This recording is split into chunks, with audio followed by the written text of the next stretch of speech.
अस्सलाम वालेकुम। I hope you all are fine.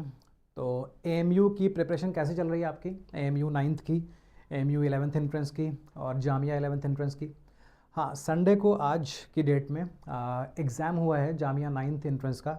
I hope exam अच्छा गया होगा। और जिन स्टूडेंट्स ने जामिया नाइन्थ के लिए अप्लाई किया था उनमें अक्सर स्टूडेंट्स ऐसे होंगे जिन्होंने एएमयू नाइन्थ के लिए भी अप्लाई किया होगा। तो अभी एएमयू नाइन्थ का एग्ज़ाम नहीं हुआ है और काफ़ी टाइम है आपके पास, 1 महीने से ज़्यादा का टाइम है नाइन्थ एएमयू के लिए। और 11th एएमयू के लिए भी आपके पास काफ़ी टाइम है। हाँ, जामिया 11th के लिए कम टाइम है। कई स्टूडेंट्स जो हमारे टच में थे वो रेगुलर ये क्वेश्चन कर रहे थे कि टेस्ट की प्रैक्टिस कैसे करें, कोई टेस्ट सीरीज़ उनको मिल जाए। तो एक ये इम्पॉर्टेंट अनाउंसमेंट है और खुशखबरी भी है उन लोगों को जो बहुत दिनों से वेट कर रहे थे किसी टेस्ट सीरीज़ का। तो हम आपके लिए एक टेस्ट सीरीज़ लेकर आए हैं। इस टेस्ट में आपके 8 से 10 टेस्ट्स होंगे। मैं पूरा प्लान आपको अब बताने वाला हूँ इस वीडियो में, तो लास्ट तक बने रहिएगा इस वीडियो में ताकि आप कोई भी इम्पॉर्टेंट बात मिस ना कर पाएँ। तो सबसे पहले हम लोग डेट्स देख लेते हैं कि किस डेट में एग्ज़ाम है, नाइन्थ का या 11th का, एएमयू में या जामिया में। तो ये हैं एग्ज़ाम डेट्स। एएमयू का जो नाइन्थ एंट्रेंस का एग्ज़ाम होगा वो 11 मई 2025 को होगा। तो काफ़ी टाइम है। हम कई टेस्ट के ज़रिए से प्रैक्टिस कर सकते हैं, अपने आप को प्रिपेयर कर सकते हैं और जो भी चांसेस हैं एडमिशन के उनको हम काफ़ी बढ़ा सकते हैं। फॉर एग्ज़ाम्पल, अभी आपका जो टेस्ट में रिज़ल्ट आता है वो 50% आता है या 40% आता है। तो अभी आपके पास 1 महीने से ज़्यादा का टाइम है। इसमें आप आसानी से, अगर हर टेस्ट में आप 5% की भी इम्प्रूवमेंट दिखाओगे ना, तो आसानी से आप 80% क्रॉस कर जाओगे। और अगर कट ऑफ जो जाती है ना वो अक्सर 80% के आसपास जाती है नाइन्थ एंट्रेंस की। तो अगर आप 80% के ऊपर रिज़ल्ट निकालने लगोगे तो उम्मीद है कि आपका सिलेक्शन हो जाएगा। बहुत ज़्यादा चांसेस हैं कि आपका सिलेक्शन हो जाएगा। नेक्स्ट, आप एएमयू 11 देख लो। एएमयू 11th की जो टेस्ट डेट है ये 27 अप्रैल है 2025। तो इसमें लगभग 1 महीने का टाइम बचा है। तो 1 महीना इनफ है क्योंकि ऑलरेडी जो चीज़ें टेस्ट में पूछी जाएंगी वो आप पढ़ चुके होंगे। नहीं तो आप 80% तो पढ़ चुके होंगे, आपने बोर्ड एग्ज़ाम दे दिया है। तो बोर्ड एग्ज़ाम में जो आपने प्रिपरेशन की है क्लास 10th के लिए अपने, वही प्रिपरेशन काम आ जाएगी आपकी 11th एंट्रेंस में। हाँ, कुछ चीज़ें नाइन्थ की पूछी जाती हैं। अगर आप प्रोग्राम में जुड़े हुए हैं तो आप ऑलरेडी देख चुके होंगे नाइन्थ की क्या चीज़ें पूछी जाएंगी, कैसे पूछी जाएंगी। और बाकी टेस्ट सीरीज़ के ज़रिए से आपको अपना जो रिपोर्ट है या प्रोग्रेस है वो भी मिल जाएगी। टेस्ट सीरीज़ को परचेज़ करने के लिए इस डिस्क्रिप्शन में एक लिंक दिया जाएगा, ध्यान रखिएगा। उस लिंक के ज़रिए आप टेस्ट सीरीज़ को परचेज़ कर सकते हो। JMI 11th की जो डेट है वो है 12 अप्रैल 2025। ज़्यादा टाइम नहीं है लेकिन फिर भी कुछ टेस्ट्स आप दे सकते हैं और उन टेस्ट के ज़रिए से आप जो भी आपकी रिपोर्ट थी अभी तक के प्रोग्रेस की उसको आप इम्प्रूव कर सकते हो, आप बेहतर बना सकते हो। तो ये जो हम टेस्ट सीरीज़ आपके लिए लेकर आए हैं, ये हम चैलेंज करते हैं कि इंडिया की सबसे सस्ती टेस्ट सीरीज़ होने वाली है। और इसको परचेज़ करने के लिए डिस्क्रिप्शन में नीचे आप डिस्क्रिप्शन पर क्लिक करें, उसमें आपको एक लिंक मिलेगा। उस लिंक के ज़रिए से आप टेस्ट सीरीज़ को परचेज़ कर सकते हैं। तो चलें आगे समझते हैं वीडियो में कि इन टेस्ट की डेट्स क्या होंगी, किन टेस्ट में आप ये किन डेट्स में आप ये टेस्ट दे सकते हो। तो ये है आगाज़ के लिए, आगाज़ का मतलब नाइन्थ एंट्रेंस के लिए। तो जामिया का नाइन्थ एंट्रेंस एग्ज़ाम हो चुका है लेकिन अभी एएमयू का नाइन्थ एंट्रेंस एग्ज़ाम बचा हुआ है और 1 महीने से ज़्यादा का टाइम भी है आपके पास। तो पहला टेस्ट शेड्यूल्ड है 29 मार्च 2025 को। ये दिन है सैटरडे। ओके, कुछ लोग ईद की वजह से संडे से हो सकता है उसमें बिज़ी हो जाएं या टेस्ट ना दे पाएँ, तो इसलिए हमने संडे में नहीं सैटरडे में टेस्ट रख दिया है। तो सैटरडे में आप फर्स्ट टेस्ट दोगे। देन सेकेंड टेस्ट जो आपका प्लान्ड है वो 6 अप्रैल में है, ये संडे है। देन 9 अप्रैल को टेस्ट है, Wednesday. 13 April Sunday, 16 April Wednesday, 20 April Sunday, 23 April Wednesday, 27 April Sunday and 30 April Wednesday. And मे 4 को है लास्ट आपका टेस्ट और वो है संडे को। मे 4 के बाद आपको कुछ टाइम दिया गया है ताकि आप अपना रिवीजन कर सकें और प्लानिंग कर सकें कि कैसे जाना है अलीगढ़ एग्ज़ाम देने के लिए। जो अलीगढ़ में एंट्रेंस एग्ज़ाम होगा नाइन्थ का, उसमें सभी स्टूडेंट्स को अलीगढ़ जाना पड़ता है। ये आपके शहर में टेस्ट नहीं होता है, अलीगढ़ में ही टेस्ट होता है। तो उसके लिए कुछ आपको जो ट्रैवल प्लान है वही बनाना पड़ेगा। और ध्यान रखिएगा, कई स्टूडेंट्स जो बहुत लेट ट्रैवल प्लान बनाते हैं, जिन्हें बस या ट्रेन से जाना होता है, तो उन्हें लास्ट में कई बार प्रॉब्लम होती है कि रिजर्वेशन नहीं हो पा रहा है या टिकट नहीं मिल पा रहा है। तो मैं आपको सजेस्ट करूंगा कि आपको एग्ज़ाम डेट मालूम है तो आप पहले से ही प्लान कर लो, पहले से ही टिकट्स का रिजर्वेशन करा लो, ताकि ऐसा ना हो कि प्रिपरेशन तो पूरी हो जाए लेकिन फिर लास्ट मोमेंट पे हम जा ही ना पाएँ अलीगढ़ और फिर रिज़ल्ट ना देख पाएँ क्या आया है, सिलेक्शन हुआ कि नहीं हुआ, तो इस सब से हम महरूम रह जाएँ। तो ध्यान रखिए कि प्लान पहले से कर लीजिए। नेक्स्ट देखते हैं हम परवाज़ को। परवाज़ का मतलब है 11th एंट्रेंस। तो 11th एंट्रेंस जामिया और 11th एंट्रेंस एमयू दोनों की डेट्स मैं बता चुका हूँ। एमयू के लिए अभी टाइम ज़्यादा है, लगभग 1 महीने का टाइम है, और जामिया के लिए टाइम कम है, लगभग 15 दिनों का टाइम है। लेकिन 15 दिन भी इनफ है अगर आप कुछ तैयारी कर चुके हैं। फर्दर प्रैक्टिस के लिए, रिवीजन के लिए 15 डेज़ आर इनफ। पूरे जो 15 डेज़ बचे हुए हैं वो आप डेडिकेट कर दो इंट्रेंस एग्ज़ाम की प्रिपरेशन के लिए, तो इंशाल्लाह आसानी से आप निकाल सकते हो। बहुत टफ एग्ज़ाम नहीं होता है। ओके, अगर आप डेडिकेशन के साथ तैयारी कर लोगे, 15 दिन दे दोगे, या एमयू के लिए हैं तो 1 महीना दे दोगे, तो इंशाल्लाह रिज़ल्ट निकल आएगा, अच्छा निकल आएगा रिज़ल्ट, ठीक है ना। सिलेक्शन भी हो जाएगा, अच्छी रैंक भी आ सकती है अगर तैयारी कर लोगे अच्छी। तो यहाँ की हम टेस्ट डेट्स देख लेते हैं। 29 मार्च सैटरडे का दिन है, इसमें पहला टेस्ट है आपका।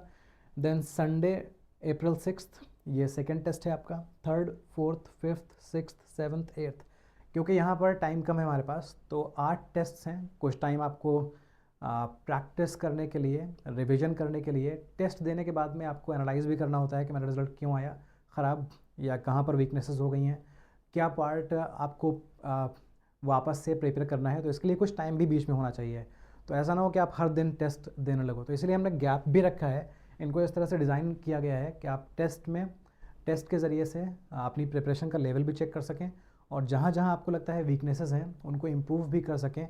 बीच के जो 3 दिन का टाइम छोड़ा गया है, या कहीं कहीं हमने शुरुआत में 1 हफ्ते का भी टाइम छोड़ा है, तो उसमें आप एनालाइज़ करने के बाद में उन मिस्टेक्स पर या उन वीकनेसेस पर काम भी कर सकते हो। ये जो हमने टेस्ट सीरीज़ बनाई है ना, ये पिछले 10 सालों के जो PYQs हैं उनको देख कर बनाया गया है। मैं ये नहीं बोल रहा हूँ कि PYQs यहाँ पूछे जाएंगे, मैं ये नहीं बोल रहा हूँ कि जो एमयू में या जामिया में क्वेश्चंस पूछे जा चुके हैं वो पूछे जाएंगे, वो भी आ सकते हैं।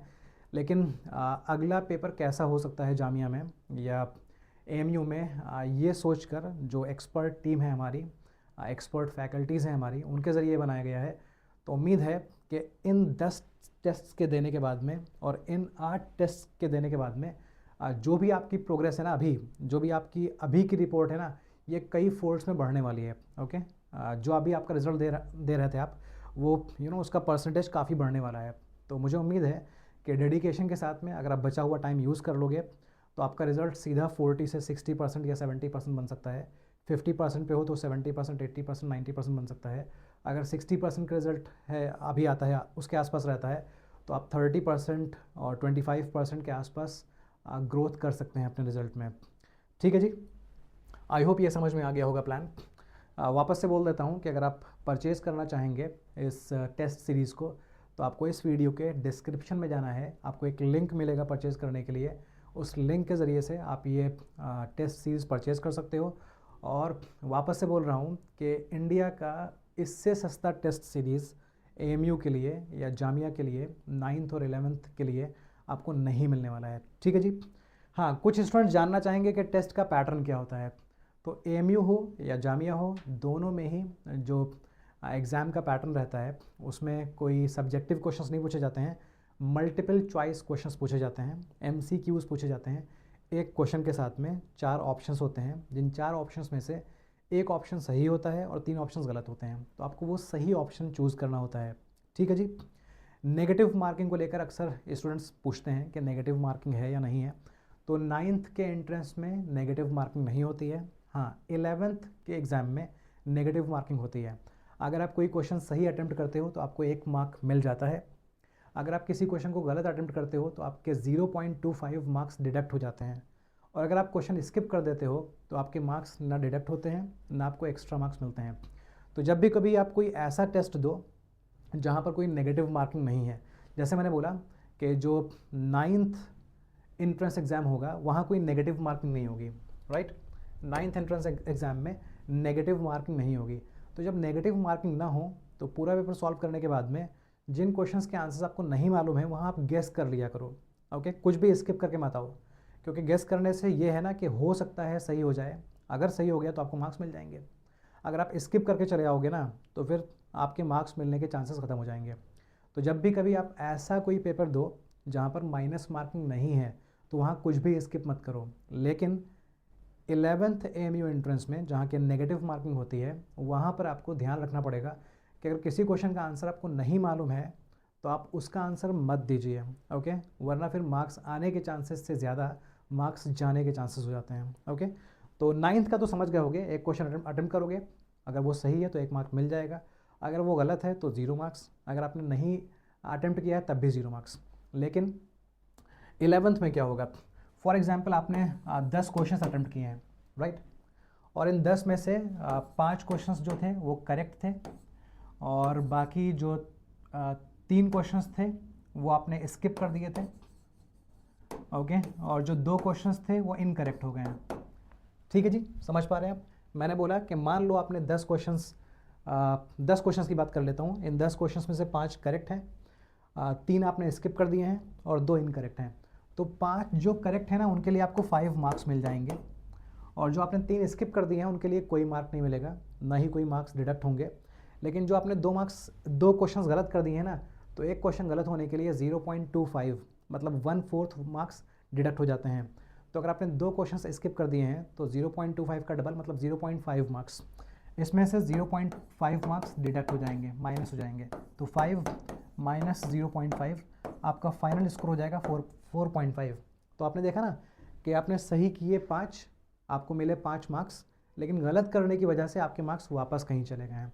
तो इसलिए बोल रहा हूँ कि ऐसा कोई भी एग्ज़ाम जहाँ पर नेगेटिव मार्किंग होती है वहाँ आपको ध्यान रखना होता है कि क्वेश्चन का आंसर आता है तो दीजिए, नहीं आता है तो स्किप करने में फ़ायदा है, आंसर देने में नुकसान हो जाता है। ठीक है जी, तो आई होप क्लियर हो गया है, सब कुछ समझ में आ गया है। तो एक बार वापस से बोल देता हूँ कि इस टेस्ट सीरीज़ का कई स्टूडेंट्स कई दिनों से इंतज़ार कर रहे थे, हमारे पास रेगुलर मैसेज आ रहे थे कि टेस्ट सीरीज़ कब स्टार्ट होगी, कैसे प्रिपरेशन को वो बूस्ट अप कर सकते हैं, कैसे वो तैयारी की रिपोर्ट देख सकते हैं कि क्या प्रोग्रेस रिपोर्ट है, प्रिपरेशन का लेवल क्या है। तो उस सब का सॉल्यूशन आ गया है, टेस्ट सीरीज़ आ गई है 9th एंट्रेंस के लिए भी और 11th एंट्रेंस के लिए भी। हमारे जो अपने स्टूडेंट्स हैं आगाज़ के या प्रवास के लिए, उन सभी के लिए तो है ही है, लेकिन जो स्टूडेंट्स जुड़े नहीं थे वो अगर ये टेस्ट सीरीज़ परचेज़ करना चाहते हैं तो डिस्क्रिप्शन में जाएंगे, लिंक पर क्लिक करेंगे, आसानी से आप परचेज़ कर लोगे। And one more time, this is the cheapest test series you will ever get, okay. तो चलते हैं, तैयारी करते रहिए, सभी को गुड लक एंड मिलते हैं फिर कभी। अस्सलाम वालेकुम।